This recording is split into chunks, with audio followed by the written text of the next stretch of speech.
तैयार हो चुका है। लेकिन इस बीच आरजेडी की बैठक के बाद तेजस्वी यादव ने बड़ा बयान दे दिया है। तेजस्वी यादव ने कहा है कि बिहार में अभी खेल होना बाकी है। उन्होंने ये भी कहा कि नीतीश पूछते थे कि 2005 से पहले बिहार में क्या था, लेकिन अब देखिए कि किस तरीके से दोनों के बीच में दरारें आ चुकी हैं।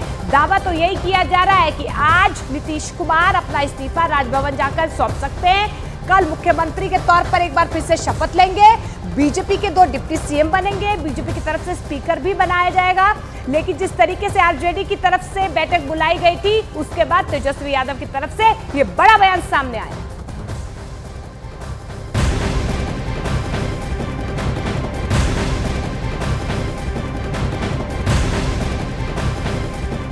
और वहीं आरजेडी की बैठक के बाद मनोज झा का बयान भी अब सामने आ चुका है। मनोज झा ने यह कहा है कि लालू यादव ही आखिरी फैसला लेंगे।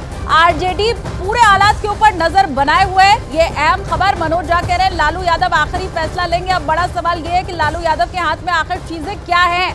अभी तो यही दिखाई दे रहा है कि नीतीश कुमार ही सारे फैसले ले रहे हैं, किधर जाना है, किधर का रुख करना है, ये सारे फैसले और दारोमदार फिलहाल तो जेडीयू के पाले में शायद जाता दिखाई दे रहा है। लेकिन मनोज झा का मीटिंग के बाद जो बयान आ रहा है वो कुछ और ही कह रहा है।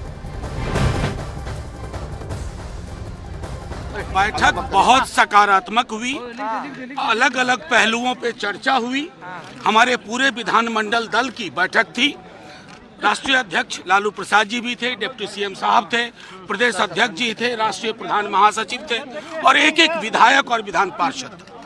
बैठक में समकालीन राजनीति में जो चल रहा है हर मुद्दे पे चर्चा हुई, चाहे राष्ट्रीय मुद्दे हो या राज्य के मुद्दे हो।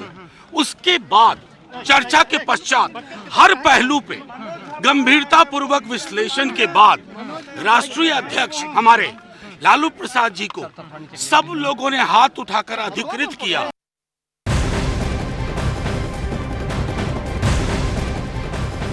तो आरजेडी कह रही है उम्मीद अभी बाकी है, लेकिन बिहार में नई सरकार की तस्वीर अगले कुछ ही घंटों में साफ हो सकती है। बिहार में जारी सियासी संकट के बीच जेडीयू ने लालू परिवार पर बहुत बड़ा हमला किया है। जेडीयू नेता नीरज कुमार ने कहा है कि नौकरी के बदले जमीन लेना इनकी पुरानी आदत है।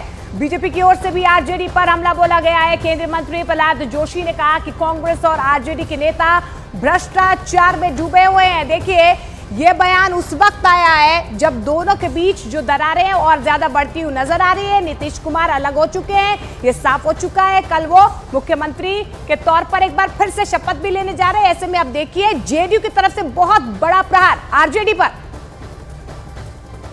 आरजेडी और कांग्रेस पार्टी जो है, आरजेडी और कांग्रेस पार्टी ये भ्रष्टाचारियों का पार्टी है, ये जो परिवारवाद का पार्टी है, ये सिर्फ और सिर्फ अपने परिवार के लिए, अपने फैमिली के लिए लड़ने वाली पार्टी है। कुल जनता के दुख को, जनता का जो कठिनाइयाँ है, जनता का जो समस्या है, उससे ये आरजेडी और कांग्रेस को कुछ लेना देना नहीं है। ये परम भ्रष्ट और परिवारवाद का पार्टी है। राजद नेतृत्व बेचैन है। बेचैनी का कारण साफ है कि चूंकि इन लोगों की आदत में शुमार रहा है नौकरी के बदले जमीन लेने का, तो 2,15,000 शिक्षकों की बहाली जो तय सीमा में माननीय नीतीश कुमार जी के नेतृत्व में हुआ, जिसमें न पदस्थापन में चल पाया न नौकरी देने में चल पाया, तो स्वाभाविक है अनर्गल प्रलाप कर रहे हैं। अनर्गल प्रलाप पर रोक लगाइए, वरना अंजाम इसका राजनीति में बेहतर नहीं होगा। तो बिहार में सियासी उथल पुथल के बीच पटना में बीजेपी राज्य कार्य समिति की बैठक भी हुई। लेकिन बैठक से जो निकले नेता, उनसे जब पूछा गया तो दावा उन्होंने ये कर दिया कि उनके बीच में जेडीयू को लेकर कोई चर्चा ही नहीं हुई।